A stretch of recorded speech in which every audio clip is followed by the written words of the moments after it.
Ma belle-mère a annoncé pendant le dîner, vous n'êtes pas la vraie famille de Vincent. Vous n'êtes qu'un reste d'une erreur qu'il a commise. Tout le monde s'est tu. Alors, j'ai souri et j'ai dit, vérifiez d'abord le carnet de grand-père. Elle a blêmi en voyant les 15 ans de preuves accumulées contre elle. La suite. L'avocat l'a fait partir. Les clés étaient froides dans ma main.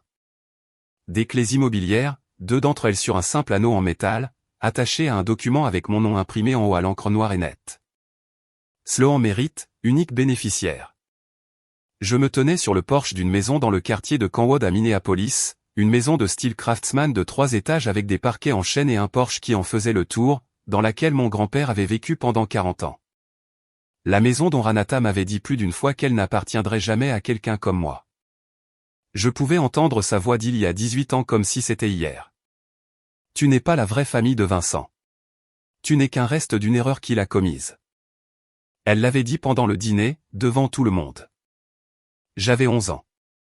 Mon grand-père Clifford l'a entendu le dire, lui aussi. Il n'a pas répondu ce soir-là. Il a simplement mis la main dans la poche de sa veste, en a sorti un petit carnet en cuir, et a écrit quelque chose. C'était la première entrée. Il y en aurait des centaines d'autres. Mais voici ce que Ranata n'a jamais compris. L'homme qu'elle avait écarté comme un vieux grand-père silencieux avait monté un dossier contre elle pendant 15 ans. Chaque mensonge, chaque dollar volé. Chaque fois qu'elle me regardait et voyait un problème à gérer au lieu d'une enfant qui avait besoin de protection, il documentait tout. Et puis il me l'a remis. Avant de vous dire ce qui s'est passé ensuite, veuillez prendre un moment pour aimer et vous abonner, mais seulement si vous appréciez vraiment cette histoire. J'aimerais aussi savoir d'où vous regardez et quelle heure il est chez vous. Laissez un commentaire ci-dessous. Maintenant, laissez-moi vous ramener là où tout a commencé. J'ai emménagé dans la maison de Kenwood Avenue un samedi matin de février. Pas immédiatement après la réunion, il y a eu 60 jours de logistique pour que Ranata et Vincent trouvent un autre endroit où aller, pour que Garrett gère le transfert formel avec la précision particulière et sans hâte qui avait caractérisé tout ce qu'il faisait pour le compte de mon grand-père. J'ai bien utilisé ces 60 jours. J'ai repeint mon ancienne chambre, non pas pour l'effacer, mais pour la reconquérir. Un blanc chaud, la couleur de la lumière du matin à travers des fenêtres orientées au nord, la couleur que j'aurais choisie à 11 ans si quelqu'un me l'avait demandé. Personne ne me l'avait demandé. Maintenant, personne n'avait besoin de le faire. Le camion de déménagement est arrivé à 8 heures du matin.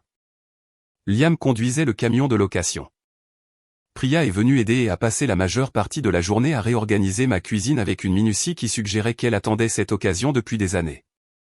James a amené sa femme et leurs 2 enfants qui ont couru dans les couloirs avec la joie particulière des enfants dans une maison qui a une bonne ossature, de hauts plafonds et un escalier digne d'être descendu en glissant.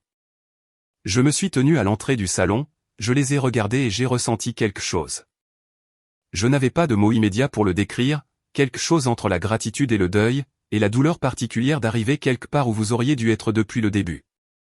Sur la cheminée, là où l'imprimé de paysage de Ranata avait été accroché pendant 14 ans, j'ai placé la photographie de ma mère. La grande, Caroline Mérite, à 32 ans, debout dans le jardin de cette même maison, le jardin qu'elle avait planté elle-même, riant à la personne derrière l'appareil photo, la lumière du soleil dans ses cheveux, de la terre sur ses genoux. Je l'ai accrochée bien droite. J'ai reculé et je l'ai regardée. Voilà, ai-je pensé. Enfin là. La maison nécessitait des travaux, pas structurels. Grand-père Clifford l'avait entretenue avec le même soin méthodique qu'il apportait à tout, mais le genre de travaux qui viennent d'un espace qui a été occupé par les mauvaises personnes pendant trop longtemps.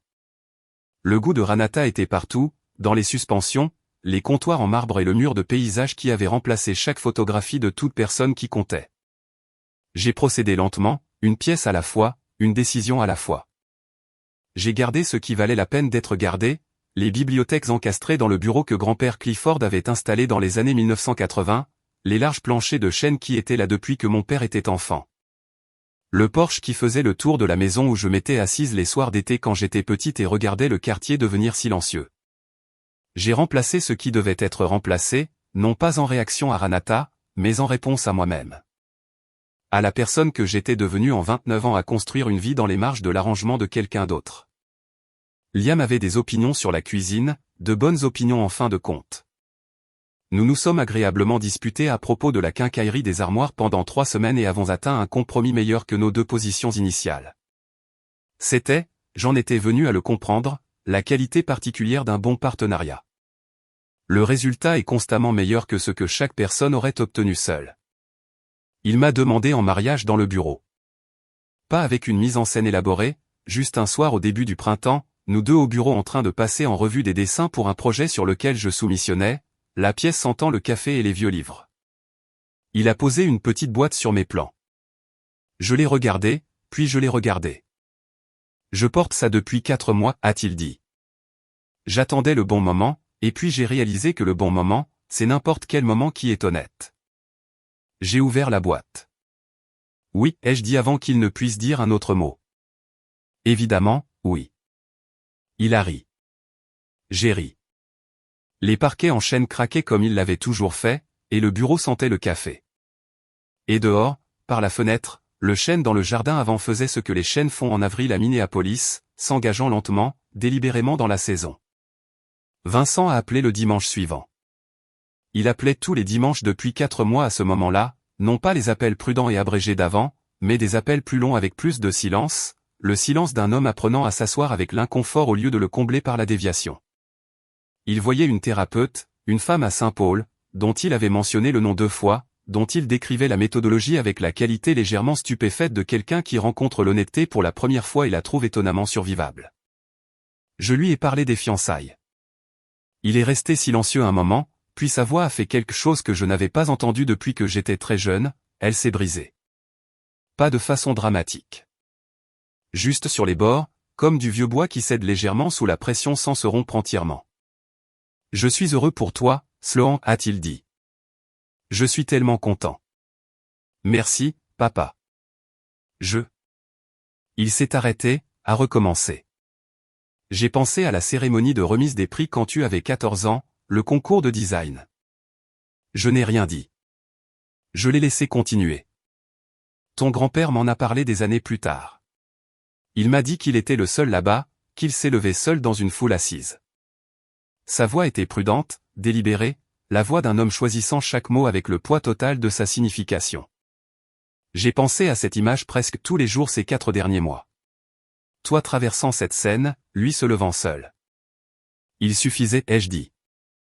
Il était plus que suffisant. Je sais, a dit Vincent. Je sais qu'il l'était. C'est juste. J'aurais dû être là, moi aussi. La lumière du dimanche après-midi tombait à travers les fenêtres du bureau, longue et ambrée, la lumière particulière d'une saison qui change. Je suis resté avec ce qu'il avait dit un moment. Tu es là maintenant, ai-je finalement dit. Ce n'est pas rien. Ce n'était pas un pardon complet et inconditionnel.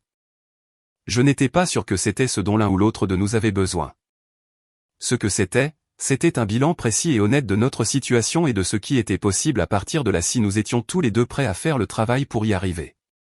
Il était prêt. Lentement, imparfaitement, 20 ans trop tard, il était prêt.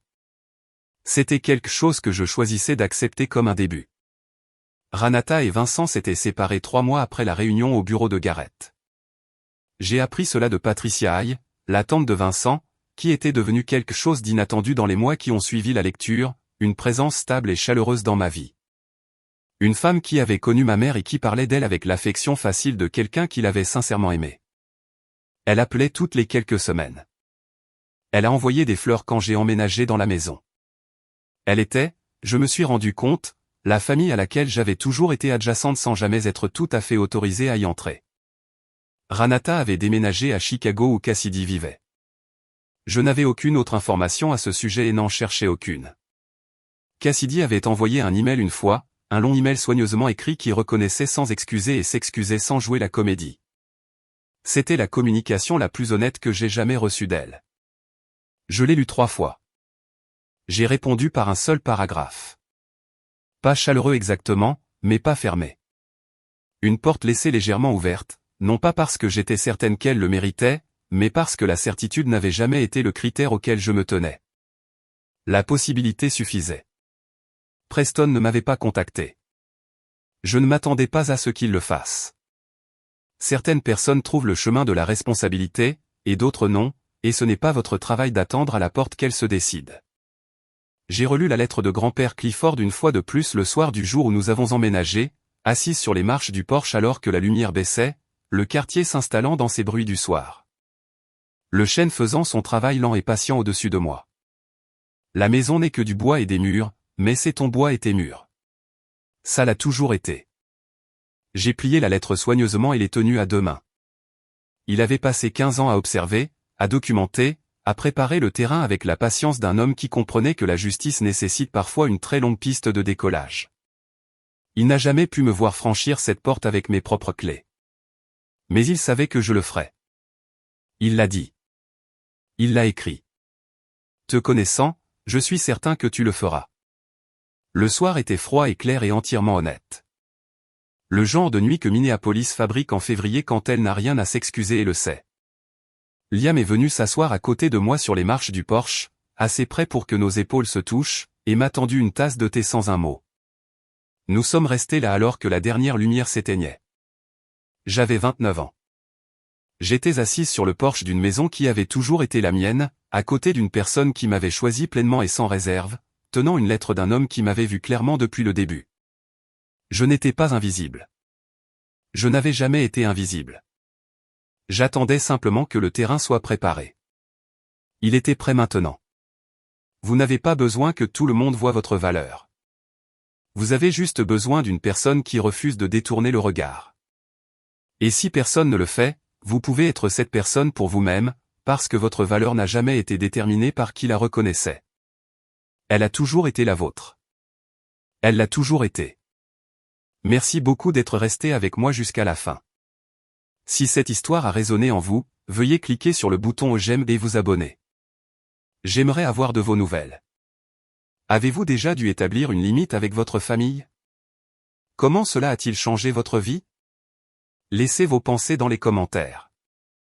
Et si vous voulez plus d'histoires comme celle-ci, consultez la vidéo dans la description. D'ici la prochaine fois, prenez soin de vous. Vous le méritez. Le nom de ma mère était Caroline. Elle est morte un mercredi matin au début d'avril quand j'avais 11 ans. Cancer du pancréas. Du diagnostic à la fin, cela a duré 7 mois. 7 mois à regarder quelqu'un que vous aimez disparaître au ralenti. D'abord, le poids, puis les cheveux, puis la voix, puis la lumière derrière ses yeux. Je lui ai tenu la main la nuit où elle est décédée. Mon père, Vincent, était assis de l'autre côté du lit d'hôpital, fixant le sol. Il n'a pas pleuré. Pas une seule fois. Pas que j'ai vu. Je pensais que c'était du chagrin. J'avais 11 ans. Je ne savais pas encore que certaines personnes ne font pas leur deuil. Elles passent simplement à l'arrangement suivant. 8 mois après les funérailles de ma mère, Vincent mérite à ramener Ranatavo à la maison pour le dîner. Je me souviens de ce dîner comme on se souvient d'un accident de voiture. Pas les détails exacts, la couleur de son chemisier, la marque du vin qu'elle a apporté, mais le sentiment, la fausseté particulière de la situation, la façon dont l'air dans notre maison de Canwood Avenue a changé au moment où elle a franchi la porte. Comme un changement de pression avant une tempête. Ranata avait 41 ans. Elle avait des pommettes comme de l'architecture et une façon d'entrer dans une pièce qui suggérait qu'elle l'avait déjà évaluée et trouvée acceptable. Derrière elle venaient 2 enfants, Cassidy, 13 ans, et Preston, 15 ans. Tous deux affichant l'expression particulière d'enfants qui ont été amenés à suffisamment de ces dîners pour savoir comment se comporter. Vincent les a présentés avec une chaleur que je n'avais pas entendue de sa part depuis des mois. Voici Ranata, et voici ses enfants, Cassidy et Preston. Puis il m'a regardé, presque comme une seconde pensée. Et voici Sloan. C'était tout. Pas de description, pas de chaleur, juste un nom offert comme une note de bas de page. Ranata m'a regardé pendant exactement 3 secondes. Puis elle a souri, un sourire poli, précis. Le sourire d'une femme qui avait déjà décidé quelque chose, et s'est retournée vers Vincent. Elle ressemble tout à fait à Caroline, a-t-elle dit doucement. C'était censé paraître gentil. Ça ne l'était pas. La disposition des places à ce premier dîner m'a dit tout ce que j'avais besoin de savoir. Ranata était assise à la gauche de Vincent. Cassidy et Preston le flanquaient à droite, rapprochés de lui comme des satellites trouvant leur orbite. J'étais placé à l'extrémité de la table, près de la porte de la cuisine, la place que vous donnez à un invité dont vous n'êtes pas sûr ou à un enfant que vous avez déjà catalogué. J'ai mangé mes pâtes et j'ai observé. Ranata touchait le bras de Vincent quand elle riait.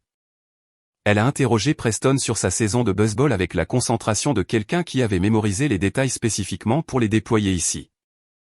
Elle a coupé le pain de Cassidy pour elle.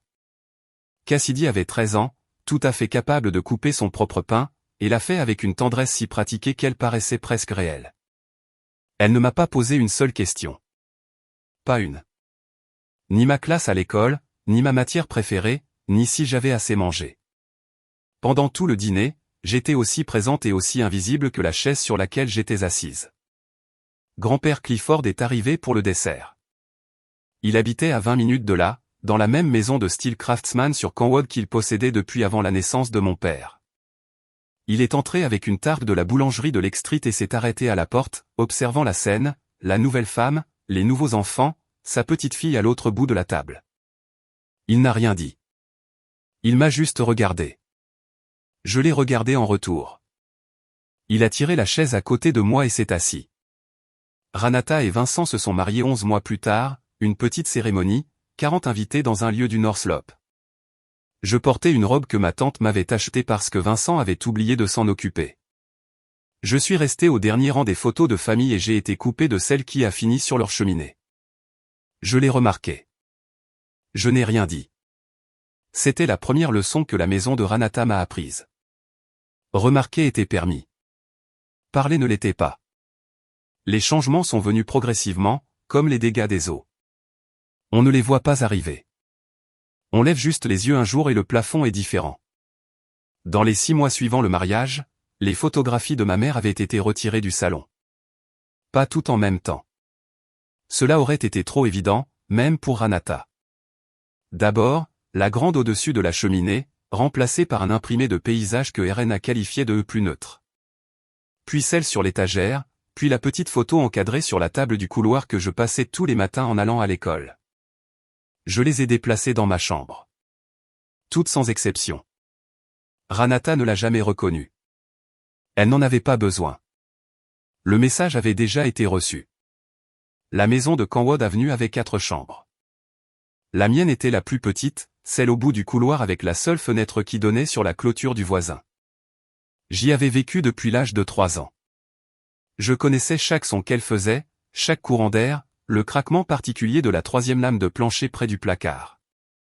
La semaine après le mariage, Ranata a fait redécorer professionnellement la chambre de Cassidy, un nouveau cadre de lit, une tête de lit rembourrée, le genre de guirlande lumineuse qui descendent en cascade le long d'un mur comme une cascade, un bureau sur mesure avec des étagères intégrées. Un tapis d'une boutique sur Hennepin Avenue que j'ai recherché plus tard, $380. Ma chambre est restée exactement comme elle était. Je me suis dit que ça n'avait pas d'importance. J'ai presque fini par le croire. Ce que je ne pouvais pas rationaliser, c'est ce qui s'est passé au dîner de famille 6 semaines après le mariage. La nuit où 12 parents se sont réunis chez nous pour l'anniversaire de Vincent. La nuit où Ranata s'est tenue à la tête de la table où ma mère se tenait autrefois, a levé son verre et a porté un toast à notre famille enfin entière. Elle a regardé Cassidy en le disant. Elle a regardé Preston. Elle a regardé Vincent. Puis quelqu'un lui a demandé de présenter les enfants et elle l'a fait. Cassidy, ma plus jeune, et Preston, mon fils, et a souri à la salle avec la confiance d'une femme qui avait déjà réécrit l'histoire et attendait simplement que tout le monde rattrape son retard. J'étais assise à 4 pieds de là. Mon grand-père Clifford était assis dans un coin, et dans la poche de sa veste, sa main a bougé. Je ne savais pas ce qu'il écrivait. Pas encore. Mais je ne savais pas alors que ce calme mardi soir n'était que le début de ce dont Ranata était capable. Le pire n'avait même pas encore commencé. Laissez-moi vous parler du programme d'architecture. J'avais 12 ans quand j'ai découvert que je pouvais dessiner des bâtiments, pas les esquisser comme le font les enfants, mais vraiment les dessiner. Des plans d'étages, des élévations, la façon dont la lumière tomberait à travers une fenêtre sous un angle spécifique à une saison spécifique. Mon professeur d'art, Madame Hendrickson, m'a prise à part après la classe un après-midi et m'a dit « Sloan, c'est un vrai don. Tu devrais le développer. » C'était la première fois qu'un adulte en dehors de mon grand-père me disait quelque chose comme ça. Je suis rentré chez moi et l'ai dit à Vincent. Il a levé les yeux de son ordinateur portable, a hoché la tête une fois et a dit « C'est bien ». Ranata, qui se tenait à la porte de la cuisine avec un verre de vin blanc, n'a rien dit. Mais la semaine suivante, elle a inscrit Cassidy à un cours d'art privé dans un studio sur Grant Avenue, $60 par session, 2 fois par semaine. Cassidy n'avait jamais manifesté le moindre intérêt pour l'art. Elle a assisté à 4 sessions et a arrêté. La facture du studio a été portée sur la carte de crédit familiale. Mon don était bien. L'indifférence de Cassidy valait $480. J'ai arrêté de mentionner les choses dans lesquelles j'étais doué. Après ça, la première fois que j'ai compris que l'argent dans notre foyer avait une direction, j'avais 13 ans. Mon école proposait un stage intensif de design d'été, 2 semaines sur le campus de l'Université du Minnesota, travaillant avec des étudiants en architecture sur de vrais projets. Le coût était de $800. J'avais fait des recherches pendant 3 semaines avant de demander. J'avais imprimé la brochure. J'avais surligné la ligne qui disait « Bourse au mérite disponible pour les étudiants qualifiés ». Je l'ai posée sur la table de la cuisine devant Vincent un samedi matin. Il l'a lu. Il a regardé Ranata. Ranata l'a prise, l'a retournée, l'a reposée. Nous ne pouvons pas justifier ce genre de dépenses pour un passe-temps, a-t-elle dit. Sa voix était parfaitement raisonnable, le ton de quelqu'un qui prend une décision financière sensée. Tu as 13 ans. Tu ne sais même pas encore ce que tu veux faire. Ce n'est pas un passe-temps, ai-je dit. Madame Henriksen a dit. Je suis sûr qu'elle l'a dit, sourit Ranata. Mais nous devons penser à ce qui est pratique. Vincent n'a rien dit. La même semaine, Ranata a acheté un ensemble complet de peinture à l'huile pour Cassidy. Pinceau, toile, un chevalet en bois de 5 pieds de haut. Le reçu que j'ai accidentellement vu sur le comptoir. Je ne le cherchais pas. C'était juste là. $1940. Cassidy l'a installé dans sa chambre, a peint une toile, un soleil tordu sur une colline bleue, et ne l'a plus jamais touché. Le chevalet est probablement toujours là. Ce que Ranata faisait publiquement était déjà assez grave. Ce qu'elle faisait en privé était tout autre chose. Elle avait une façon de parler de moi à d'autres adultes que je n'ai pleinement comprise que rétrospectivement, quand j'ai eu l'âge de décoder le langage. Lors des rassemblements de quartier, à l'école, au dîner qu'elle organisait pour les collègues de Vincent, elle parlait de moi avec une formulation particulièrement soignée, pas de la cruauté. De la formulation. Sloan est très indépendante. Elle l'a toujours été. Elle n'est pas vraiment sociable. Elle préfère rester seule. Nous essayons, mais elle a toujours été un peu résistante à la dynamique familiale, dit avec un léger sourire. Dit avec le ton d'une belle-mère dévouée faisant de son mieux dans une situation difficile, dit devant des gens qui n'avaient aucune raison de le remettre en question, qui hochaient la tête avec sympathie et me regardaient de travers pour le reste de la soirée. J'avais 13 ans. Je n'avais pas le vocabulaire pour ce qu'elle faisait. Maintenant, je l'ai. Elle construisait un dossier, pas dans un carnet comme le faisait grand-père Clifford, mais dans l'esprit de chaque adulte autour de nous, de manière préventive, avec soin, de sorte que si jamais je disais quelque chose, l'histoire était déjà écrite. Sloan a toujours été difficile. Vous savez comment elle est. Preston était le mécanisme de livraison. 3 ans de plus que moi, 17 ans contre 14. Il avait hérité du talent de sa mère pour la cruauté précise. Il ne frappait jamais, ne criait jamais, ne faisait jamais rien qui laissait une marque qu'un adulte pourrait pointer du doigt. Il empruntait des choses sans demander et les rendait cassées. Il entrait dans les pièces où j'étudiais et allumait la télévision à plein volume. Il disait à ses amis, assez fort pour que je l'entende, que sa demi-sœur était essentiellement un fantôme. Elle hante juste la maison. Ses amis trouvaient ça drôle. Je dînais plus vite pour pouvoir quitter la table avant qu'il n'arrive. La cérémonie de remise des prix de l'école. J'avais 14 ans. J'avais remporté le concours régional de design, un concours à l'échelle de la ville pour les collégiens, jugé par un jury du Minneapolis College of Art and Design. Première place. Mon projet était la refonte d'une bibliothèque communautaire dans le nord de Minneapolis, avec des plans d'étage détaillés et une justification écrite. Les juges l'ont qualifié d'exceptionnellement mature pour un élève de cet âge. La cérémonie avait lieu un jeudi soir à 19h. J'avais donné la date à Vincent 6 semaines à l'avance. Je lui avais rappelé 2 fois, une fois 2 semaines avant, une fois la veille. Il n'était pas là. Ranata avait organisé un dîner ce soir-là pour l'équipe de volley-ball de Cassidy. 12 filles, un traiteur d'un restaurant sur Nicolet Avenue. L'équipe de Cassidy avait terminé la saison à la 3e place en partant du bas de leur division. J'ai traversé la scène seul, j'ai accepté le certificat d'une femme en blazer qui m'a serré la main et a dit « Votre travail est remarquable, jeune femme ». J'ai regardé l'auditorium. 200 sièges, des parents avec des téléphones levés, des grands-parents avec des fleurs. Mon grand-père Clifford était au 4e rang, section centrale. Il s'est levé quand j'ai atteint le podium.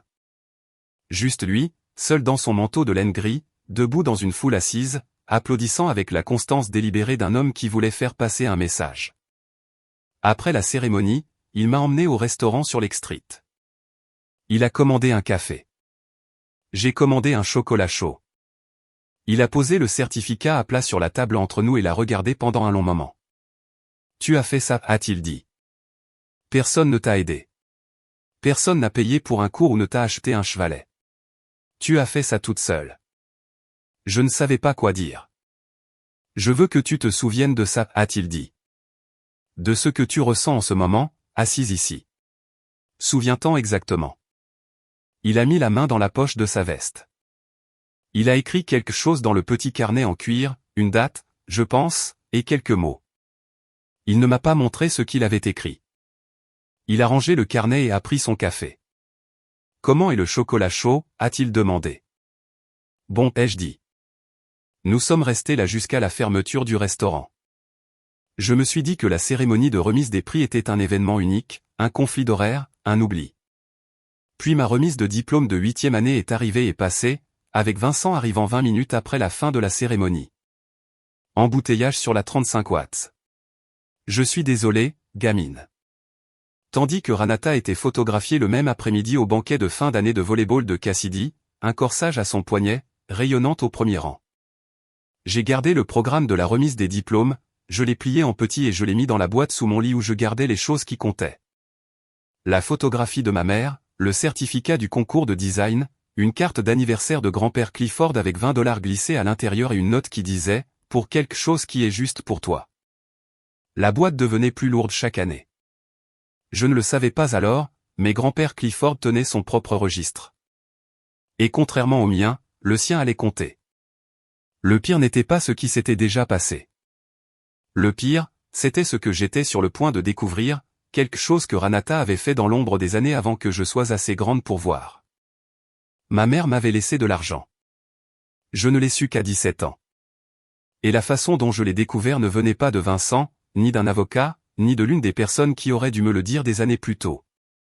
Je l'ai découvert parce que j'étais malade à la maison un jeudi après-midi, allongé sur le canapé avec de la fièvre. Et Ranata a laissé son ordinateur portable ouvert sur le comptoir de la cuisine quand elle est allée à l'épicerie. Je ne cherchais rien. Je prenais un verre d'eau. L'écran était ouvert sur un fil de mai. L'objet était « Relevé trimestriel de la fiducie mérite ». Je suis resté longtemps devant ce comptoir. Ma fièvre était de 38,3 degrés Celsius. Mes mains étaient froides. J'ai lu l'email 3 fois, puis 4. Puis j'ai posé le verre et je suis retourné sur le canapé, allongé là, fixant le plafond jusqu'à ce que Ranata rentre. Je n'ai rien dit. Je ne savais pas encore ce que j'avais vu, mais je me souvenais de chaque mot. Ce soir-là, j'ai appelé grand-père Clifford. Il a écouté sans m'interrompre. C'était l'une des choses à propos de Clifford Merritt. Il avait la patience d'un avocat. Il vous laissait finir. Il laissait le silence s'installer avant de parler. Quand j'ai eu fini, il est resté silencieux un moment. Ta mère a créé une fiducie pour toi, a-t-il dit. Elle l'a fait 8 mois avant de décéder. 45 000 $. C'était destiné à ton éducation. Je me suis assise sur le bord de mon lit. Papa est au courant, ai-je demandé. Une autre pause, plus longue cette fois. Ton père est le fiduciaire, a-t-il dit. Je n'ai pas entièrement compris ce que cela signifiait à 17 ans. J'ai compris assez. Vincent contrôlait l'argent. Vincent, qui s'en remettait à Ranata pour tout, des réservations de restaurants au banquet de volley-ball de l'enfant qui méritait d'être assisté. Vincent contrôlait l'argent que ma mère avait laissé spécifiquement pour moi. Combien en reste-t-il, ai-je demandé. La voix de grand-père Clifford était prudente. Je vais le découvrir, a-t-il dit. Ne demande pas à ton père pour l'instant. Ne demande pas à Ranata. Ne dis rien du tout. Peux-tu faire ça? J'ai dit oui. 3 semaines plus tard, il m'a rappelé. Le solde du compte de la fiducie était de $8,900. Ma mère avait laissé $45,000. En 6 ans, $36,100 avaient été retirés par petits incréments, jamais assez en une seule transaction pour paraître alarmant. Des distributions trimestrielles, comme les appelaient les relevés. Autorisés par le fiduciaire, autorisés par Vincent, dépensés, croyait grand-père Clifford, par Ranata. Il ne pouvait pas encore le prouver, mais il allait le faire. Je veux que tu fasses quelque chose pour moi, a-t-il dit. Je veux que tu ailles à l'université du Minnesota. Je paierai chaque dollar, non pas de la fiducie, mais de mon propre compte. L'argent de ta mère aurait dû être à toi, et comme ce n'est pas le cas, le mien le sera. J'ai commencé à pleurer, pas fort. J'avais 17 ans et j'avais passé 6 ans à apprendre à être silencieuse, mais je pleurais et il pouvait l'entendre. Sloan, sa voix était ferme mais douce. Écoute-moi. Tu vas être une architecte. Tu vas construire des choses qui dureront plus longtemps que les gens qui t'ont sous-estimé. Et quand le moment sera venu, tout le reste sera réglé. Me fais-tu confiance? J'ai dit oui. Je le pensais complètement. En dernière année de lycée, j'avais 18 ans. J'ai été accepté dans le programme d'architecture de l'Université du Minnesota avec une bourse partielle au mérite basée entièrement sur mon portfolio, que j'avais construit sur 4 ans sans cours, sans chevalet, sans argent. Et avec l'obstination particulière d'une fille qui avait appris que personne ne lui ferait de la place, alors elle ferait mieux de la faire elle-même. La lettre d'acceptation est arrivée un samedi de mars. Je l'ai descendue. Vincent était à la table de la cuisine. Ranata était à côté de lui, lisant quelque chose sur son téléphone.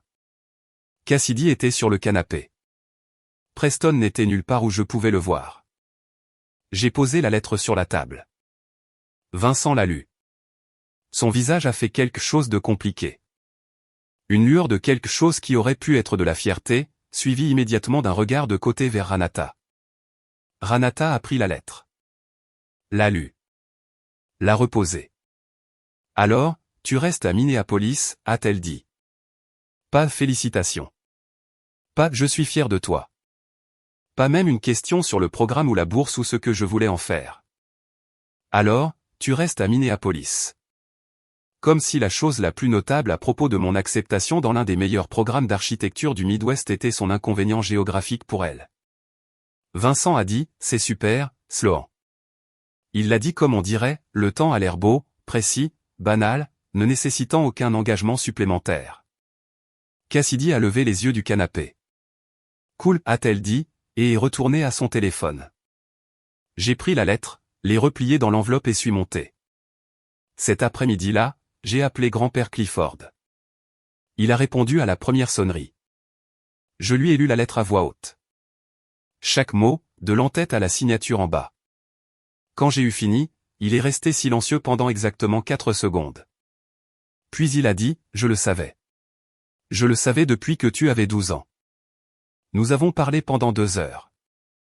Il m'a raconté ses propres années à la faculté de droit, les professeurs qui croyaient en lui et ceux qui n'y croyaient pas, les affaires qui lui ont appris à quoi ressemblait vraiment la justice de près. Il m'a parlé de ma grand-mère, décédée avant que je sois assez grande pour m'en souvenir. Une femme qui, selon lui, m'aurait reconnu immédiatement. Elle avait ton genre de patience, a-t-il dit. Le genre qui n'est pas passif, le genre qui est en fait de la stratégie. Avant de raccrocher, il a dit quelque chose que je porte avec moi tous les jours depuis. J'ai fait attention, Sloan, à tout. Quelqu'un doit le faire. Je ne lui ai pas demandé ce qu'il voulait dire. Il y avait quelque chose dans son ton, posé, délibéré, qui me disait que la réponse viendrait quand elle le devrait. L'été avant de partir pour l'université, quelque chose s'est produit que je n'ai compris que des années plus tard. Ranata a commencé ce que je ne peux décrire que comme une campagne silencieuse. C'était assez subtil pour que j'aurais pu l'ignorer complètement si je n'avais pas passé 6 ans à apprendre à lire ses silences aussi attentivement que ses mots. Elle a commencé à mentionner devant la famille élargie que la maison de Canwood Avenue était vraiment l'héritage de Vincent, quelque chose à préserver pour les bonnes personnes. Elle l'a dit 2 fois lors d'un rassemblement du 4 juillet. Une fois dans le contexte de la propriété de grand-père Clifford, une fois dans le contexte des plans de retraite de Vincent. Chaque fois, elle a établi un bref contact visuel avec Preston. Preston avait 21 ans cet été-là, sans emploi, vivant à la maison, conduisant une voiture que Ranata lui avait achetée 11 mois plus tôt. Une décision prise lors d'une seule conversation de dîner à laquelle je n'avais pas été invité. Je l'ai classé, comme je classais tout. Je suis parti pour l'université du Minnesota fin août. J'ai emballé ma boîte, la photographie de ma mère, les certificats de design, les cartes d'anniversaire de grand-père Clifford. Je l'ai sorti par la porte d'entrée de la maison de Canwood Avenue et l'ai mise sur la banquette arrière de la Honda d'occasion que j'avais achetée avec 2 ans d'argent de babysitting et de tutorat. Ranata se tenait à la porte. Elle a levé la main pour un bref salut. Le salut que vous faites à une connaissance qui part, pas à un enfant qui quitte la maison. Vincent m'a étreinte. Cela a duré environ 3 secondes. Il sentait la même eau de Cologne qu'il avait portée toute ma vie. Prends soin de toi, a-t-il dit. J'ai conduit jusqu'à ma résidence universitaire sans regarder dans le rétroviseur. Grand-père Clifford avait glissé une carte sous ma porte la nuit avant mon départ. À l'intérieur, dans son écriture soignée, se trouvaient 4 mots. Ton heure viendra. Je l'ai collée sur le mur au-dessus de mon bureau. Elle y est restée pendant 4 ans. 4 années à l'université du Minnesota sont passées comme passent les bonnes années, rapidement et avec la texture particulière d'une vie enfin vécue selon ses propres termes. J'ai obtenu mon diplôme avec mention.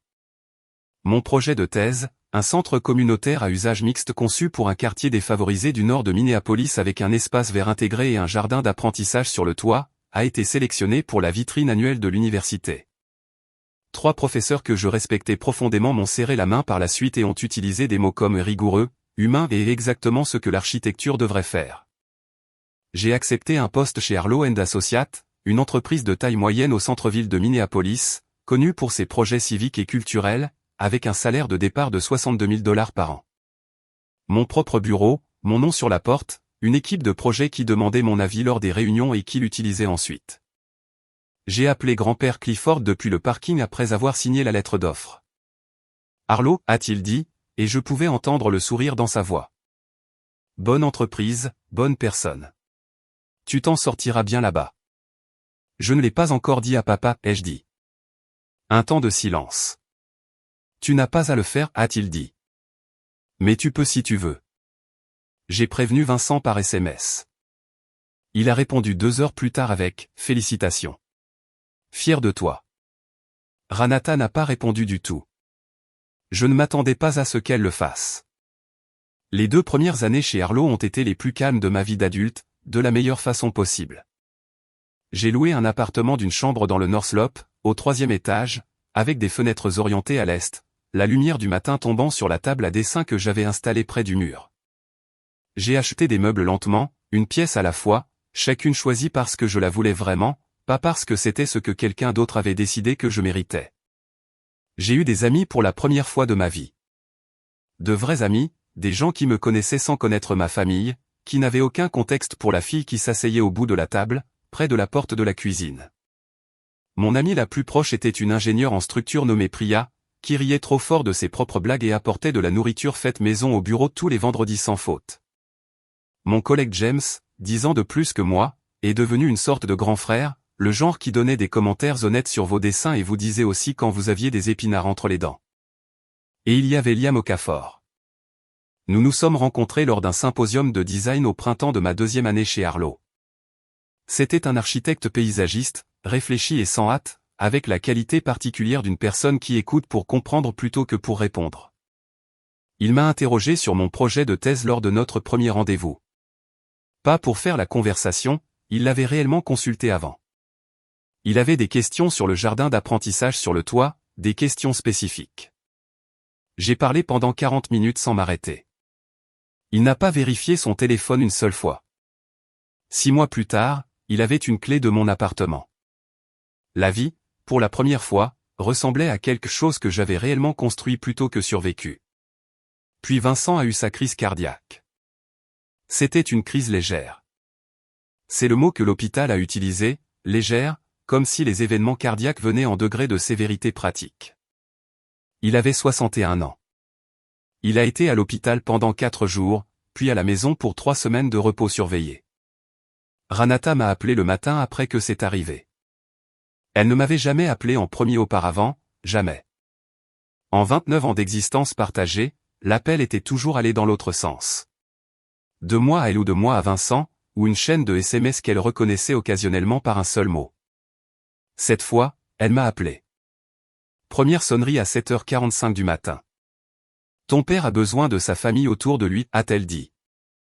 Sa voix avait son sang-froid habituel, mais il y avait quelque chose en dessous. Pas de la douceur exactement, plutôt une recalibration. Le ton d'une femme ajustant sa stratégie. Je pense que ce serait bien pour lui de te voir. J'ai conduit jusqu'à Canwood Avenue ce week-end-là. La maison avait la même apparence de l'extérieur. La façade de style craftsman, le chêne dans le jardin avant que je grimpais enfant, la lumière du porche qui avait la mauvaise puissance depuis aussi longtemps que je me souvienne. À l'intérieur, les choses avaient changé comme les maisons changent quand leurs habitants y vivent sans contestation pendant longtemps. Le goût de Ranata avait absorbé chaque surface, chaque coin, jusqu'à ce que presque rien ne reste de la maison où j'avais grandi. La cuisine de ma mère avait été rénovée. Des comptoirs en marbre blanc, des suspensions que Ranata avait sélectionnées dans une boutique sur Enipin, une machine à café qui coûtait plus que mon premier mois de loyer. Le mur où mon père accrochait autrefois les photographies de famille était une galerie du choix de Ranata. La remise de diplôme de Cassidy, Preston sur une plage que je ne reconnaissais pas, une grande toile imprimée d'un paysage toscan du voyage qu'ils avaient fait il y a 2 ans et dont j'avais entendu parler par les SMS occasionnels de Vincent. Il y avait une seule photographie de moi, petite, dans un cadre que je ne reconnaissais pas, sur l'étagère du bas de la bibliothèque près de la fenêtre.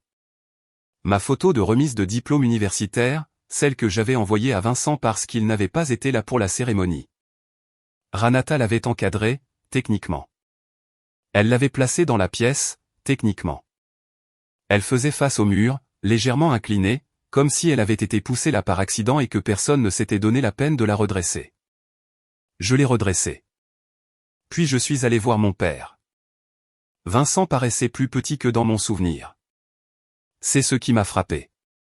Pas la pâleur de l'hôpital, pas la façon prudente dont il bougeait, mais sa simple réduction. Il avait toujours été un homme grand, aux larges épaules, la présence physique de quelqu'un habitué à remplir une pièce. Dans le fauteuil près de la fenêtre de la chambre, enveloppé dans une couverture que Ranata avait arrangée avec une précision décorative, il avait l'air diminué. Il m'a regardé quand je suis entré. Quelque chose a traversé son visage. Du soulagement peut-être, ou quelque chose d'adjacent. « Salut, gamine » a-t-il dit. Je me suis assise dans le fauteuil en face de lui. « Comment te sens-tu » ? « Vieux » a-t-il dit. Puis, après un moment, « C'est bon de te voir. » Je l'ai cru. C'était la chose compliquée avec Vincent Mérite. J'ai toujours cru qu'il était sincère quand il disait qu'il était content de me voir. Le problème n'a jamais été son amour. Le problème était son silence. Son silence extraordinaire, constant, de 18 ans, face à tout ce que sa femme avait dit, fait et pris. Aimer quelqu'un et refuser de le protéger est une trahison particulière en soi. J'avais compris cela intellectuellement pendant des années. Assise en face de lui maintenant, je le ressentais différemment, non pas comme de la colère, mais comme une sorte de clarté épuisée. Je suis resté 3 jours. La répartition des tâches établie par Ranata était immédiate et précise. Cassidy, qui était venue de Chicago où elle vivait d'une allocation que Vincent envoyait mensuellement depuis 3 ans, s'est vu attribuer le rôle de soutien émotionnel. Cela signifiait s'asseoir à côté du fauteuil de Vincent, faire défiler son téléphone, lui tapoter occasionnellement la main, et être photographié par Ranata en train de le faire pour ce que je supposais être un futur déploiement sur les réseaux sociaux. Preston, qui avait 31 ans et était entre 2 emplois pour la 3e fois en 4 ans depuis 6 mois, a été chargé de gérer les communications. Cela signifiait passer un appel téléphonique à la compagnie d'assurance, laisser les papiers sur le comptoir de la cuisine et disparaître pour le reste de l'après-midi. J'ai cuisiné 3 repas par jour, tous les jours, à partir de 0, parce que le médecin de Vincent avait été précis sur le sodium et les portions. Et Ranata avait réagi à cette information en achetant une collection de livres de cuisine à faible teneur en sodium qu'elle a laissé empiler sur le comptoir sans les ouvrir. J'ai conduit à la pharmacie. J'ai géré le calendrier des médicaments. J'ai changé les draps du lit le deuxième jour quand Vincent a mentionné qu'il avait mal au dos. Le soir du deuxième jour, j'étais dans la cuisine en train de faire la vaisselle quand j'ai entendu Ranata dans le couloir au téléphone avec quelqu'un que je ne connaissais pas. Sa voix était basse. Pratiquez. Quand Vincent sera parti, cette maison nous appartiendra. L'autre n'a aucun droit ici. Aucun. Je me suis tenu à l'évier. L'eau coulait toujours. Je l'ai coupée. Je suis resté dans le silence soudain de cette cuisine. La cuisine de ma mère. La cuisine dont Caroline Mérite avait choisi chaque carreau, et je suis resté très immobile. Quelque chose en moi s'est tu d'une manière que je n'avais jamais ressentie auparavant. Ni triste, ni en colère, juste fini. Je n'ai pas bougé pendant longtemps. Je suis juste resté là, un torchon à la main, et j'ai laissé les mots s'installer dans la partie de moi qui les collectionnait depuis 18 ans. L'autre n'a aucun droit ici. Aucun. J'avais 29 ans. J'avais cuisiné chaque repas dans cette maison pendant 3 jours, et j'étais l'autre. J'ai séché mes mains. J'ai plié le torchon et les posé sur le comptoir. J'ai marché silencieusement dans le couloir jusqu'à ma chambre d'enfant, la plus petite pièce, celle qui donnait sur la clôture du voisin. Et je me suis assise sur le bord du lit dans le noir. Et pour la première fois de ma vie, je n'ai pas essayé de me raisonner sur ce que je ressentais. Je l'ai juste ressenti. Tout. Vincent s'est assez rétabli la 3e semaine pour s'asseoir à la table du dîner. Ranata a marqué l'occasion en invitant des gens. Pas seulement la famille, des amis à elle, des couples du quartier. L'ancien collègue de Vincent, Roger, et sa femme, une femme nommée Patricia, qui était l'amie la plus proche de Ranata depuis 15 ans, et qui ne m'avait jamais, de toutes les fois où j'avais été dans la même pièce qu'elle, adressé une phrase complète. 12 personnes au total, une célébration du rétablissement de Vincent, comme l'appelait Ranata, un dîner avec traiteur d'un restaurant sur Nicolet Avenue. Nappe blanche, la belle vaisselle qui vivait dans le vaisselier que Ranata avait installé la 2e année de son mariage. Elle l'avait planifié pendant que je conduisais à la pharmacie. Je l'ai découvert le matin même en descendant à 7 heures et en trouvant une livraison de traiteur déjà empilée sur le comptoir de la cuisine. Je pensais que ça lui remonterait le moral, a dit Ranata sans lever les yeux de son téléphone. Il a besoin de se sentir entouré de gens qu'il aime. Je me suis tenu à la porte. Elle avait raison. Techniquement, Vincent en avait besoin. Le problème était l'architecture de qui était considéré comme faisant partie de ces gens dans la version du monde de Ranata. La soirée s'est organisée avec l'efficacité particulière d'une production de Ranata. À 18 heures, la maison sentait le saumon du traiteur et les bougies qu'elle avait disposées au centre de la table à manger. Les invités sont arrivés par paires, se débarrassant de leurs manteaux, s'exclamant sur la bonne mine de Vincent, lui disant qu'il avait l'air merveilleux. Il avait l'air mieux, plus présent, plus lui-même, et en le regardant recevoir leur chaleur, j'ai ressenti quelque chose de sincère et de simple. J'étais contente qu'il se rétablisse. Quoi que d'autre soit vrai, cela l'était. Je m'étais habillé avec soin. Un pantalon sombre, un chemisier simple, les boucles d'oreilles en perles que ma mère m'avait laissées, que je gardais dans la petite boîte à bijoux sur ma commode, et que je ne portais que lorsque j'avais besoin de la sentir près de moi. J'avais aidé à mettre la table cet après-midi-là. J'avais arrangé les fleurs que Ranata avait commandées dans les vases qu'elle avait laissés vides sur le comptoir, car la tâche n'avait apparemment été attribuée à personne. Je me suis assise à table entre la femme de Roger et un voisin que j'avais rencontré 2 fois auparavant.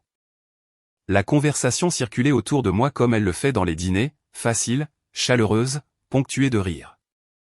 Je participais quand on me parlait. Je posais des questions.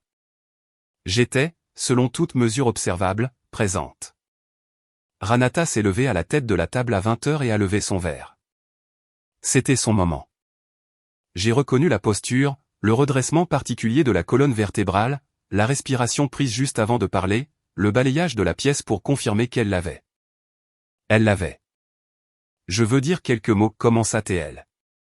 Sur ce que ce dernier mois a signifié pour notre famille. La table s'est calmée, les verres étaient tenus.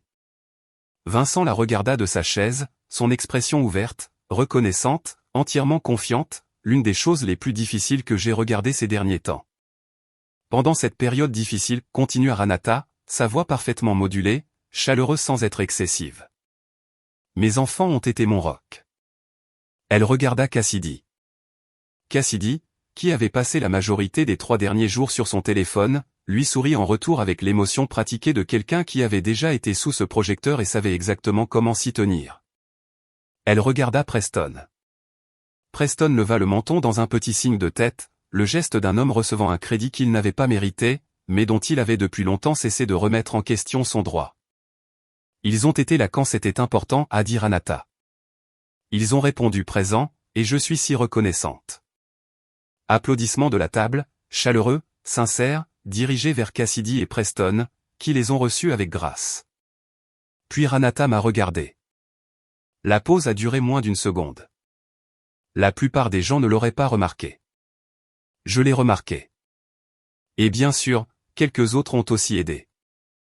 Quelques autres, pas mon nom, pas un regard qui a duré assez longtemps pour constituer une reconnaissance, juste quelques autres, l'équivalent grammatical d'un meuble, d'un reste. De l'autre, sans aucun droit ici, aucun. La table est immédiatement passée à autre chose. Quelqu'un a porté un toast. Les verres se sont touchés. Le saumon a été servi. La femme de Roger s'est tournée vers moi et a dit quelque chose sur le centre de table. Je lui ai répondu. Je ne me souviens pas de ce que j'ai dit. J'étais toujours dans cette pause, cette fraction de seconde pendant laquelle Ranata m'avait regardé, avait calculé le coût de mon nom dans sa bouche et avait décidé que ça n'en valait pas la peine. 18 ans, 3 jours de cuisine. Les courses à la pharmacie, le calendrier des médicaments, les draps changés, les fleurs arrangées dans les vases qu'elle avait laissés vides. Quelques autres ont aussi aidé. Cassidy a sorti son téléphone après le dessert. Photo de famille, a-t-elle annoncé, déjà en train de se déplacer autour de la table, déjà en train d'organiser. C'était le talent particulier de Cassidy, la curation du souvenir, la construction de la version des événements qui existerait dans les photographies longtemps après que la soirée elle-même soit oubliée. Elle a placé Vincent au centre. Ranata à sa gauche, la main sur son épaule. Preston à sa droite, large et présent. Puis elle-même, se plaçant à côté de Ranata. Téléphone tendu. Elle m'a regardé de l'autre côté de la table. Tu bloques un peu la lumière, a-t-elle dit. Pav viens nous rejoindre. Pav viens ici. Juste une évaluation plate et pratique. Tu es un obstacle à l'image que je construis. Ajuste-toi en conséquence. Preston a ri. Un son court, réflexe, comme une mémoire musculaire. L'appareil photo a cliqué. J'ai regardé l'image sur l'écran de Cassidy pendant qu'elle la revoyait. 4 personnes, une famille d'après la preuve de la photographie, un homme rétabli et la femme et les enfants qui l'avaient soutenu. Je n'y étais pas. J'ai posé ma serviette sur la table, je l'ai pliée comme on m'avait appris, les coins alignés une fois, puis une autre fois. Je me suis levé. J'ai marché jusqu'à la cuisine. J'ai dénoué le tablier que je portais depuis 16 heures, celui que j'avais trouvé accroché au crochet près du garde-manger, parce que c'était le seul dans la maison et que j'avais été la seule à l'utiliser. Je l'ai plié sur le dossier de la chaise. Je suis monté. J'ai fait mon sac. Ça a pris 4 minutes. Je n'avais jamais vraiment défait mes valises. Je l'ai descendu silencieusement, passant devant la salle à manger où la conversation avait déjà repris. Passant devant la belle vaisselle et les nappes blanches et le saumon du traiteur et les 12 personnes qui avaient regardé Ranata m'effacer du souvenir une fois de plus sans sourciller. J'ai posé la clé de la maison sur la console près de la porte d'entrée. Je suis sorti. L'air de la nuit était froid. Octobre à Minneapolis. Le froid particulier qui a une intention. Qui veut dire ce qu'il dit. Je me suis assise dans ma voiture dans l'allée un moment sans démarrer le moteur. La fenêtre de la salle à manger brillait en jaune. À l'intérieur, des silhouettes bougeaient. Des rires me parvenaient, étouffés par la vitre. J'ai regardé la maison. La maison que ma mère avait choisie. La cuisine qu'elle avait carrelée elle-même un samedi après-midi alors que Vincent voyageait, et qu'elle avait décidé de ne pas attendre que quelqu'un l'aide. Le chêne dans le jardin avant que j'avais grimpé à 7 ans et où je m'étais écorché les 2 genoux en descendant, et elle avait nettoyé les éraflures à l'évier de la cuisine et avait dit « Mais tu l'as grimpé. » Souviens-toi de cette partie. J'ai démarré le moteur. J'ai conduit jusqu'à mon appartement dans le North Slope sans la radio. 31 minutes. Chaque feu rouge, chaque virage, complètement délibéré. La façon dont vous conduisez quand quelque chose en vous a changé et que vous vous traitez avec soin, comme vous transporteriez quelque chose de fragile à travers une pièce. Liam était à la maison. Il a ouvert la porte, a regardé mon visage et n'a pas posé une seule question. Il s'est simplement reculé pour me laisser entrer, a mis la bouilloire en marche et s'est assis en face de moi à la table de la cuisine pendant que je lui racontais tout. Quand j'ai eu fini, il est resté silencieux un moment. « De quoi as-tu besoin ?» a-t-il demandé. « Je ne sais pas encore, ai-je dit. Mais je n'y retournerai pas. Pas comme ça. Plus jamais. » Il a hoché la tête. Il n'a pas argumenté. Il n'a pas offert de contre-perspective ou de raison de reconsidérer ou de suggestion que peut-être les choses n'étaient pas aussi graves qu'elles le semblaient. Il a juste dit « d'accord ». J'ai gardé ce mot pendant longtemps. Ce que je ne savais pas, ce que je n'aurais pas pu savoir, assise dans cette cuisine avec mes mains autour d'une tasse de thé, c'est que 3 jours plus tôt, le matin où j'étais arrivé à Canwood Avenue avec des provisions et de bonnes intentions, grand-père Clifford avait passé un appel à son avocat. Il avait déjà fait son coup, et il n'y avait pas de retour en arrière possible. 3 années ont passé. Je veux être prudente dans la façon dont je les décris, car ce n'était pas 3 années d'attente. Ce n'était pas 3 années de colère ou de planification ou de soin d'une blessure dans le noir. C'était 3 années de construction, silencieuse, délibérée, la façon dont vous construisez tout ce qui est censé durer, une décision à la fois, un jour à la fois, sans demander la permission de personne. Je suis resté chez Harlow & Associates. J'ai été promu 2 fois, d'abord architecte de projet 18 mois plus tard, puis associé principal le printemps suivant. La deuxième promotion est venue avec un salaire qui a fait ressentir à mon moi de 22 ans, celui qui avait acheté des meubles une pièce à la fois avec une intention prudente, quelque chose de proche de l'incrédulité. Je suis resté avec la lettre d'offre pendant une journée entière avant de la signer. Non pas parce que j'étais incertaine, mais parce que je voulais le ressentir correctement. Le poids de quelque chose gagné entièrement par vos propres mains est différent de tout autre type de poids. Je voulais savoir exactement ce que ça faisait. Mon portefeuille de projet s'est étoffé. Une bibliothèque de quartier dans le sud de Minneapolis, le même quartier que ma thèse universitaire avait imaginé redessiner, qui a remporté un prix de design régional de l'American Institute of Architects. Un centre de santé communautaire à Saint-Paul qu'un journal local a qualifié des exemples rares d'architecture civique qui écoute réellement les gens qu'elle sert. Un développement à usage mixte dans le quartier de Seward pour lequel mon équipe de projet s'était battue pendant 18 mois pour obtenir l'approbation et que j'ai parcouru le jour de son ouverture, touchant les murs. La façon dont vous touchez quelque chose que vous avez fait de vos propres mains et que vous n'arrivez toujours pas à croire que c'est réel. Priya est venu à l'ouverture. James a amené sa femme. Liam s'est tenu à côté de moi sur le trottoir devant le bâtiment terminé et n'a rien dit pendant un long moment. Il l'a juste regardé, puis s'est tourné vers moi et a dit « Tu as fait ça ». 2 mots. Je ne les ai pas oubliés.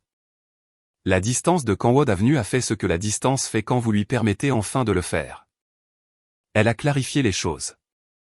Je pouvais voir, à 3 ans de distance, la forme précise de ce qu'avait été mon enfance. Pas une série de malentendus, pas une collection d'oublis, pas la friction inévitable d'une famille recomposée naviguant quelque chose de vraiment difficile. C'était un système. Ranata avait construit un système et Vincent l'avait maintenu par son silence. Et j'y avais survécu en me rendant utile, peu exigeante et facile à ignorer. J'ai suivi une thérapie pour la première fois à 30 ans. Ma thérapeute s'appelait Dr Annan, une femme calme et précise avec un bureau au 4e étage d'un immeuble près de Loring Park, dont le principal talent semblait être de poser la seule question qui faisait que tout le reste s'arrangeait pour avoir un sens.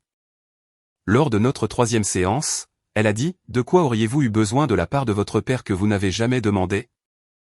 Je suis resté avec ça pendant longtemps. Qu'il remarque, ai-je finalement dit. Pas qu'il arrange les choses, juste qu'il remarque.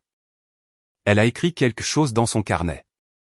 Et quand il ne l'a pas fait, j'ai décidé que cela signifiait que quelque chose n'allait pas chez moi. Et maintenant ? J'ai regardé par la fenêtre. La lumière était grise et uniforme, une lumière de novembre, le genre qui fait que tout semble exactement comme il est. Maintenant, Je pense que cela signifiait que quelque chose n'allait pas chez lui, ai-je dit. Et ce n'est pas du tout la même chose. Vincent appelait occasionnellement, pas souvent, une fois toutes les 6 ou 8 semaines, un dimanche après-midi, les appels durant entre 7 et 12 minutes. Nous parlions de mon travail, qu'il suivait avec une sorte d'intérêt prudent qui ressemblait à une tentative de quelque chose, même si elle arrivait trop tard et trop légèrement pour constituer une réparation. Il mentionnait rarement Ranata. Il n'a jamais mentionné le dîner. Il n'a jamais mentionné la photographie. Je n'en ai jamais parlé, non pas parce que je l'avais pardonné. Je ne l'avais pas fait, pas encore, peut-être jamais, dans le sens où le mot est habituellement utilisé, mais parce que j'avais cessé d'avoir besoin qu'ils le reconnaissent. La reconnaissance que j'avais attendue pendant 18 ans, je me l'étais donnée moi-même, dans le bureau du docteur Anand, dans mon appartement du North Slope, dans les bâtiments que j'ai conçus, qui se dressaient dans les quartiers. Servaient les gens et ne demandaient la permission de personne pour exister. Ranata n'a jamais appelé, pas une seule fois en 3 ans. J'ai noté l'absence comme on note l'absence d'un son auquel on s'est habitué, brièvement, puis plus du tout. Cassidy a envoyé un SMS pour mon 30e anniversaire. Joyeuse anniv. J'espère que tu vas bien. Pas de ponctuation. Envoyé à 23h47, ce qui suggérait qu'elle s'en était souvenue tard et l'avait expédié par une sorte d'obligation résiduelle. Je l'ai lu, j'ai posé mon téléphone et je suis retourné au dîner que Liam m'avait préparé.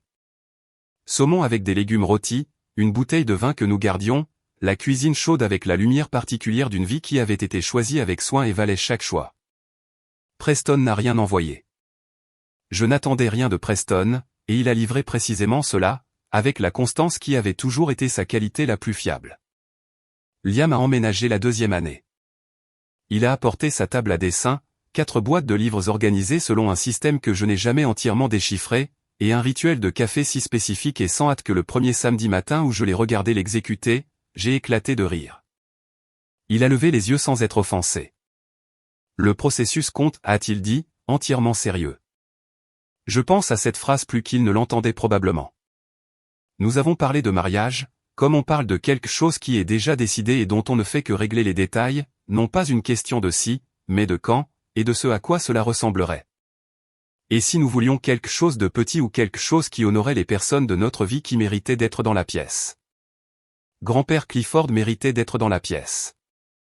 Je l'appelais tous les dimanches sans faute, de la même manière qu'il m'avait appelé pendant 4 ans d'université et 3 ans de vie professionnelle, de manière fiable, attentive. Avec la qualité spécifique d'une personne qui considère un appel téléphonique comme un engagement sérieux et l'honorer en conséquence. Il avait 81 ans maintenant. Sa voix s'était légèrement amincie, comme le font les voix, mais son esprit était précisément ce qu'il avait toujours été. Vif, patient, structuré, l'esprit d'un homme qui avait passé 50 ans à réfléchir attentivement à ce que les choses signifiaient et à ce qu'elles valaient.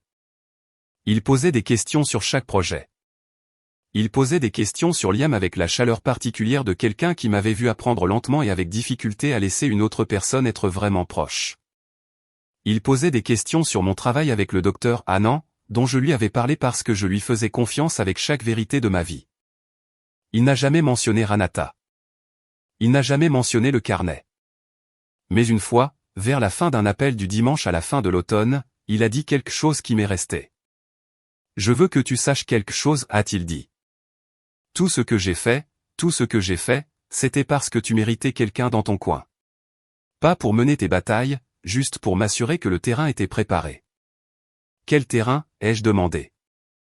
Il a fait une pause. Dans ces pauses, j'avais appris au fil des ans, vivaient les choses qu'il décidait de dire ou non. Tu comprendras bientôt, a-t-il dit. Je veux m'assurer que quelques autres choses sont en ordre d'abord, mais bientôt. Je ne l'ai pas pressé. Il y avait quelque chose dans sa voix, posé, complet, le ton d'un homme qui avait terminé un long travail et en était satisfait, qui me disait que la réponse arriverait quand elle serait prête. 3 semaines plus tard, Liam a pris un appel dans notre cuisine un mardi après-midi alors que j'étais à mon bureau en train de réviser les dessins pour la rénovation du centre de santé à Saint-Paul. Il est apparu à la porte de mon bureau à domicile. Son visage était prudent, comme le sont les visages lorsqu'ils se préparent à porter quelque chose de lourd à travers une pièce. Sloan, a-t-il dit. J'ai levé les yeux de mes dessins. L'avocat de ton grand-père vient d'appeler. J'ai posé mon crayon. Les dessins étaient toujours étalés sur mon bureau, la rénovation du centre de santé, le jardin sur le toit, la salle communautaire avec les fenêtres orientées à l'est pour lesquelles je m'étais battu parce que les gens qui l'utiliseraient méritaient la lumière du matin. Grand-père Clifford est décédé il y a 3 jours, a dit Liam doucement, dans son sommeil, dans la maison de Canwood. Je suis resté très immobile. Dehors, par la fenêtre, Minneapolis faisait ce que Minneapolis fait en novembre, grise, honnête et sans s'en excuser. Une ville qui ne prétend pas que le froid n'arrive pas. Une ville qui se prépare. Son avocat veut nous rencontrer, a dit Liam. Il a dit que Clifford a laissé des instructions spécifiques. J'ai regardé par la fenêtre pendant un long moment. Puis j'ai pris mon crayon, je l'ai bouché et je l'ai posé dans le plateau en haut de ma table à dessin. Quand, ai-je demandé. Le bureau de Garrett Howe était au 14e étage d'un immeuble en grès au centre-ville de Minneapolis, à 2 pâtés de maison du palais de justice où mon grand-père avait pratiqué le droit pendant la majeure partie de 4 décennies. La réceptionniste connaissait son nom sans qu'on le lui dise. Pas Clifford Merritt, le défunt, juste Monsieur Merritt. La façon dont vous dites le nom de quelqu'un dont l'absence n'a pas encore été entièrement assimilée par la pièce. Elle nous a apporté du café sans demander. Elle l'a posé doucement. Liam avait proposé d'attendre dans le hall. J'avais dit non. Nous nous sommes assis côte à côte en face du bureau de Garrett Howe, un homme dans la cinquantaine avancée, aux cheveux argentés. Avec des lunettes à monture métallique et l'immobilité particulière de quelqu'un qui a annoncé des nouvelles dans ce bureau de nombreuses fois et a appris que la chose la plus importante est de laisser la pièce respirer. D'un côté de la table de conférence, Vincent dans un costume gris qui semblait avoir été repassé pour l'occasion. À côté de lui, Ranata, composée, le dos droit, portant la veste structurée sombre qu'elle réservait aux situations qui nécessitaient l'apparence de la gravité. Cassidy était assise à la gauche de sa mère, les bras croisés, l'expression arrangée en quelque chose qui approchait une solennité appropriée. Preston était assis au bout, une cheville croisée sur son genou, son visage faisant la chose particulière qu'il faisait quand il était incertain et essayait de ne pas le montrer. De l'autre côté, moi et Liam, et une femme que je n'avais jamais rencontrée auparavant, la tante de Vincent, Patricia Haye, 73 ans, qui était venue de Rochester parce que Garrett lui avait spécifiquement demandé d'être présente. Elle m'avait serré la main dans le hall avec une poignée qui signifiait quelque chose. Elle m'avait regardé un moment avec l'attention concentrée de quelqu'un qui attendait depuis longtemps de voir un visage particulier. « Tu ressembles à ta mère » a-t-elle dit doucement. Je l'ai remerciée. Je le pensais. Garrett Howe a ouvert la séance avec l'efficacité pratiquée d'un homme qui respecte le temps des autres et le sien à parts égales. Il a exposé les faits de base de la succession sur la table. La maison de Canwood Avenue, évaluée à $1 200 000. Les comptes d'investissement totalisant $740 000. Plusieurs articles plus petits, une montre, une collection de textes de loi en première édition, une œuvre d'art qui était accrochée dans le bureau depuis aussi longtemps que je me souvienne. La posture de Ranata n'a pas changé pendant cette récitation, mais ses mains, jointes sur la table devant elle, se sont légèrement crispées. Je l'ai remarqué. J'avais passé 18 ans à apprendre à lire les petits mouvements. Avant d'aborder la distribution, a dit Garrett, je dois lire une disposition spécifique que Monsieur Merritt a incluse dans les documents de la fiducie. Il a été très clair sur le fait que cette partie devait être lue à voix haute dans son intégralité avant toute autre chose. Il a ouvert le dossier. Il a lu, moi, Clifford James Merritt, saint d'esprit et en pleine capacité juridique, établi par la présente le dossier suivant au profit de ma petite-fille, Sloan Merritt, et pour l'intégrité de cette procédure. La pièce était complètement immobile. Sur une période de 15 ans, de 2008 à 2023, j'ai tenu un registre contemporain d'observations relatives à la conduite de Renata Voss Merritt au sein du foyer familial Merritt. Ce registre a été compilé non pas par méchanceté, mais par un devoir que j'ai assumé la nuit où j'ai compris pour la première fois qu'aucun autre adulte dans la vie de ma petite-fille n'allait l'accomplir. Preston a décroisé sa cheville.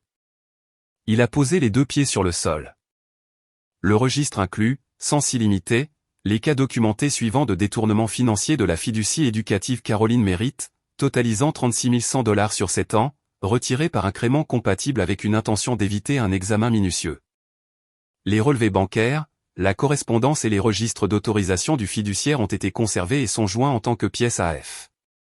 Les mains de Ranata se sont déjointes, puis rejointes, puis sont restées immobiles d'une manière différente d'avant. Pas une immobilité composée, mais une immobilité figée, l'immobilité de quelqu'un qui vient d'entendre une porte se fermer derrière lui. Le registre documente en outre un schéma d'exclusion délibérée, de dénigrement psychologique et d'effacement systématique de la mémoire de Caroline Mérite du foyer familial, mené sur une période de 18 ans en présence d'un enfant mineur. Ces observations sont documentées par date, lieu et, si possible, les noms des témoins présents. Vincent a émis un son, pas un mot, juste un son. Bas, involontaire, le son de quelque chose qui atterrit. Gareth a continué à lire sans pause. C'est ma conviction réfléchie, en tant qu'homme qui a pratiqué le droit pendant 41 ans, que la conduite décrite dans ce registre atteint le niveau de fraude passible de poursuite en ce qui concerne le détournement de la fiducie et constitue un schéma de préjudice émotionnel à l'égard de ma petite fille. Je laisse à Sloan le soin de déterminer les recours juridiques, le cas échéant, qu'elle souhaite poursuivre. Je me suis seulement assuré qu'elle disposera de la documentation nécessaire pour les poursuivre si elle le choisit. Cassidy a regardé sa mère. Ranata n'a pas regardé en retour. L'intégralité de ma succession, la propriété de Canwood Avenue, tous les comptes d'investissement et tous les effets personnels, je les lègue à ma petite-fille Sloan Mérite, sans condition et sans réserve. Cela a toujours été à elle. Je ne fais que corriger le dossier. Gareth a posé le document. Il a levé les yeux. La pièce n'a pas bougé. Ce qui s'est passé ensuite s'est déroulé au ralenti particulier des moments qui sont trop grands pour le temps normal. Preston s'est levé, puis s'est rassis, puis a regardé sa mère avec une expression que je n'avais jamais vue sur son visage auparavant. Pas de la colère, pas de l'arrogance, mais quelque chose de plus jeune et de moins gardé. La confusion. La confusion d'une personne qui n'a jamais sérieusement considéré que l'architecture de sa vie était construite sur la perte de quelqu'un d'autre et qui affronte cette possibilité pour la première fois. Cassidy a dit « Maman ». Juste ça, un seul mot. Mais ce mot contenait une question. La question de ce qu'ils avaient su, quand, et ce que cela signifiait qu'ils étaient assis dans cette pièce en ce moment même. Ranata n'a rien dit. Elle regardait le dossier sur la table devant Gareth. Le dossier qui contenait les pièces AF, 15 ans du père de son mari l'observant. 15 ans de date, de montant et de nom de témoins compilés avec la patience et la précision d'un homme qui avait passé sa vie à comprendre exactement quelle preuve valait quelque chose. Elle avait écarté Clifford Mérite comme un vieil homme silencieux qui s'asseyait dans les coins et écrivait des choses dans un carnet. Elle avait eu raison sur tout, sauf sur la partie silencieuse. Vincent s'est tourné pour me regarder de l'autre côté de la table, à travers 18 ans, à travers tous les dîners, les cérémonies, les appels téléphoniques et les silences. Il m'a regardé. Son visage était ouvert d'une manière que je n'avais pas vue depuis l'âge de 11 ans, assise dans une chambre d'hôpital, tenant la main de ma mère. Il ressemblait à un homme à qui on venait de montrer une photographie de lui-même qu'il ne reconnaissait pas. « Je ne savais pas », a-t-il dit à propos de la fiducie. « Je ne savais pas. » J'ai soutenu son regard. « Je sais que tu ne savais pas, papa, ai-je dit. C'est ça le problème. » Il a tressailli, non pas en s'éloignant de moi, mais en se repliant sur lui-même. Le tressaillement d'un homme qui absorbe quelque chose de vrai. Gareth a donné un moment à la pièce. Puis il a posé un deuxième document sur la table. Plus fin, une seule page avec une police de caractère net que j'ai reconnu comme étant le document que grand-père Clifford m'avait décrit il y a des années par bribes, sans jamais me montrer l'ensemble. Il y a une disposition supplémentaire, a dit Gareth. Monsieur Mérite a demandé que je lise ceci en dernier. Il a pris la page. Sloan, si tu lis ceci, alors les choses se sont passées comme je le croyais. Je veux que tu saches quelque chose que j'aurais dû dire à voix haute plus souvent et que je regrette de ne pas avoir dit avec la fréquence qu'il méritait. Tu n'as jamais été invisible pour moi. Pas un seul jour. Ni quand tu avais 11 ans, assise au bout d'une table qui aurait dû porter ton nom. Ni quand tu as traversé une scène seule pour recevoir un prix que la moitié de cette salle aurait dû être là pour voir. Pas une seule fois. Ma gorge s'est serrée. Gareth a continué à lire. Je ne pouvais pas mener tes batailles à ta place. Tu devais les mener toi-même, et tu l'as fait mieux que je n'aurais pu le demander. Ce que je pouvais faire, c'était m'assurer que le terrain était préparé. J'espère l'avoir bien préparé. J'espère que tu construiras quelque chose d'extraordinaire dessus. Te connaissant, je suis certain que tu le feras. La maison n'est que du bois et des murs, mais c'est ton bois et tes murs. Ça l'a toujours été. Je t'aime, Sloan. Grand-père Clifford. La pièce était complètement silencieuse. Dehors, par la fenêtre du 14e étage, Minneapolis s'étendait dans toutes les directions, grise, honnête et entièrement elle-même. Une ville qui sait ce qu'elle est. Je suis resté avec la lettre un long moment. Puis Garrett m'a regardé par-dessus ses lunettes et a dit très calmement, « Mademoiselle Merritt, votre grand-père a également demandé que vous soyez celle qui décide de la suite. » Il a dit, et je cite directement, « Elle saura quoi faire. » Elle l'a toujours su. J'ai regardé le dossier. Pièce AF, 36 100 $. 15 ans. Chaque dîner, chaque cérémonie, chaque fois que Ranata m'avait regardé et avait calculé le coût de mon nom dans sa bouche et avait décidé que ça n'en valait pas la peine. Tout documenté, tout en attente. J'ai tendu la main sur la table et j'ai pris le dossier. J'aurais besoin d'un moment, ai-je dit. Garrett a hoché la tête. Bien sûr. J'ai tenu le dossier à deux mains, et pour la première fois en 29 ans, je tenais tout. Garrett a réservé une salle de conférence dans son cabinet pour le jeudi suivant. Pas la salle de lecture, un espace différent, plus grand, avec une table rectangulaire et des chaises pour tout le monde? Il l'avait suggéré. J'avais accepté. La réunion avait un seul but, les conditions que j'étais prête à offrir, et celles que je n'étais pas. J'ai passé la semaine entre la lecture et la réunion à faire deux choses. La première était de passer en revue les pièces AF avec Garrett, ligne par ligne. Les relevés bancaires, les autorisations de retrait, la correspondance entre Ranata et le cabinet comptable de la fiducie, une correspondance qui portait la signature de Vincent, mais dont le langage, a noté Garrett avec une neutralité prudente, était incompatible avec les autres documents que Vincent avait rédigés pendant la même période. L'écriture correspondait, le vocabulaire non. Quelqu'un avait rédigé ces lettres et Vincent les avait signées. Garrett n'a pas spéculé sur ce que Vincent avait ou n'avait pas compris. Il a simplement mis les documents en ordre et les a laissés parler. La deuxième chose que j'ai faite a été d'appeler le docteur Anand. Nous avons parlé pendant 90 minutes un mardi soir. Je lui ai tout raconté, la lecture, la lettre, le dossier, le visage de Vincent de l'autre côté de la table. Elle a écouté comme elle écoutait toujours, complètement et sans se précipiter vers une interprétation. À la fin, elle a demandé, « Quel résultat voulez-vous » J'avais réfléchi à cela toute la semaine.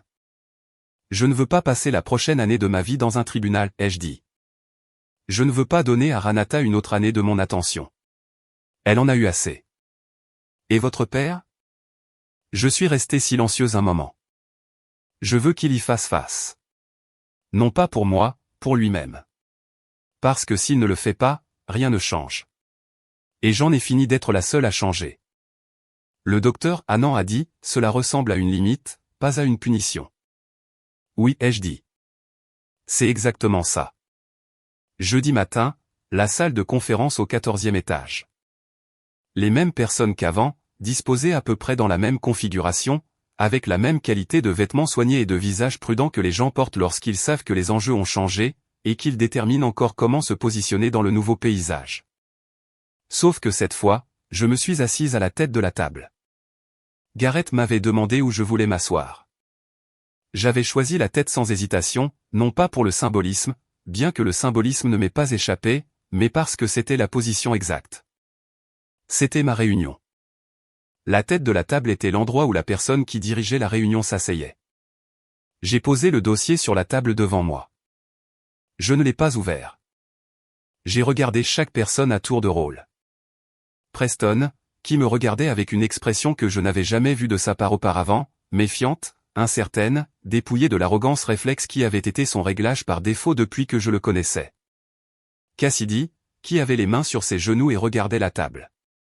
Vincent, dont les yeux ont immédiatement rencontré les miens et les ont tenus avec la constance particulière d'un homme qui a décidé d'arrêter de détourner le regard. Et Ranata. Ranata regardait le dossier. J'ai laissé le silence s'installer un moment. Puis j'ai parlé. Je ne vais pas porter plainte au pénal, ai-je dit. La pièce a expiré, à peine perceptiblement, mais je l'ai senti. Non pas parce que ce qui s'est passé ne le justifie pas. La documentation est suffisante. Garrett l'a confirmé. J'ai gardé ma voix égale. Je ne porte pas plainte parce que je ne suis pas intéressé à passer les 2 prochaines années de ma vie à gérer le calendrier juridique de personnes qui m'ont déjà assez pris. Les yeux de Ranata se sont déplacés du dossier à mon visage. Cependant, ai-je dit, il y a des conditions non négociables, et je veux être très clair sur ce que non négociable signifie dans ce contexte. Cela signifie exactement ce que ça dit. J'ai regardé Ranata directement. La maison de Canwood Avenue est à moi. Depuis la date de la lecture, elle est entièrement à moi, sans aucune charge. Vous avez 60 jours pour quitter la propriété.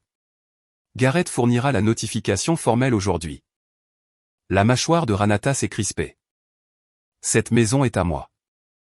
J'ai dit, ai-je répété, que les documents de mon grand-père sont explicites. Si vous souhaitez contester le testament, vous êtes libre de le faire. Garrett peut vous expliquer à quoi ressemblera le dossier de preuve dans cette procédure. Elle s'est tue. Je me suis tourné vers Preston. La voiture que Ranata a achetée en utilisant les comptes familiaux en 2019. Garrett a les registres. Vous avez 30 jours pour régler cela directement avec lui. Preston a ouvert la bouche, l'a refermée, a hoché la tête une fois. Je me suis tourné vers Cassidy. Cassidy a levé les yeux. Je n'ai pas de conditions spécifiques pour vous, ai-je dit. Vous n'étiez pas l'architecte de tout ça, mais je veux que vous compreniez quelque chose. J'ai soutenu son regard. Chaque voyage, chaque paiement de scolarité, chaque voiture, chevalet et cours en studio qui provenaient de comptes qui auraient dû construire mon avenir, je sais tout ça. Non pas parce que je tiens les comptes, mais parce que j'ai vécu l'autre côté. Cassidy a baissé les yeux, sa gorge a bougé. Je me suis tourné vers Vincent en dernier. Il me regardait déjà. Il me regardait depuis que je m'étais assise, avec l'attention concentrée d'un homme qui avait passé trop d'années à détourner le regard et qui essayait, bien que tardivement, de corriger cela. Papa, ai-je dit, je ne vais pas te dire ce que tu dois ressentir à ce sujet. C'est ton travail, pas le mien. Il a hoché la tête. Mais j'ai besoin d'une chose de ta part. Pas des excuses. Je n'ai pas besoin d'excuses. J'ai besoin que tu voies un thérapeute. Un vrai, pas un pasteur, pas un ami, quelqu'un de qualifié pour t'aider à comprendre comment cela s'est produit et pourquoi tu l'as laissé faire. J'ai fait une pause. Si tu fais ça, de manière constante, sincère, je dînerai avec toi une fois par mois. Nous reconstruirons à partir de là, lentement. Si c'est ce que nous décidons tous les deux de vouloir. Et si je ne le fais pas, a demandé Vincent, sa voix était basse. Alors nous restons exactement où nous en sommes, ai-je dit, civil, distant, et honnête sur la raison. Il est resté silencieux un long moment. Puis il a dit, je passerai l'appel cette semaine. Je l'ai regardé. Je te crois, ai-je dit. Surprends-moi en tenant ta promesse. Ranata a parlé une fois de plus avant la fin de la réunion. Elle était restée silencieuse pendant la majeure partie de 40 minutes. Un silence extraordinaire pour une femme dont l'instrument principal avait toujours été le langage. Le déploiement prudent des mots dans l'ordre exact pour produire exactement l'effet désiré. Le silence lui-même était une sorte de réponse. Mais à la fin, alors que Garrett rassemblait les documents, que Preston étudiait la table et que Cassidy regardait toujours ses mains, Ranata m'a regardé. Tu le regretteras, a-t-elle dit. L'ancienne version de cette phrase, prononcée dans la salle à manger de la maison de Canwood ou lors d'un rassemblement familial ou à travers l'un des appels téléphoniques à voix douce qu'elle passait aux parents quand elle avait besoin d'ajuster le récit, aurait eu un effet différent. Elle aurait trouvé la partie de moi qui avait passé 18 ans à se demander si elle avait raison. Cette partie n'était plus disponible. Je l'ai regardée un long moment. J'ai passé toute ma vie à regretter les mauvaises choses, ai-je dit. J'en ai fini maintenant. Elle a soutenu mon regard pendant 3 secondes. Puis elle a détourné les yeux. C'était la première fois en 29 ans que Ranata Vomérite détournait les yeux la première. J'ai rassemblé ma copie des documents, j'ai pris mon sac et j'ai reculé ma chaise. Liam attendait dans le hall. Il s'est levé quand il m'a vu franchir la porte, a lu mon visage comme il lisait toujours mon visage, rapidement et avec précision, et m'a tendu mon manteau sans un mot. Nous sommes sortis ensemble dans l'après-midi de novembre. L'air était froid, direct et entièrement honnête. Pour la première fois depuis aussi longtemps que je me souvienne, je n'ai pas ressenti le besoin de me préparer à l'impact.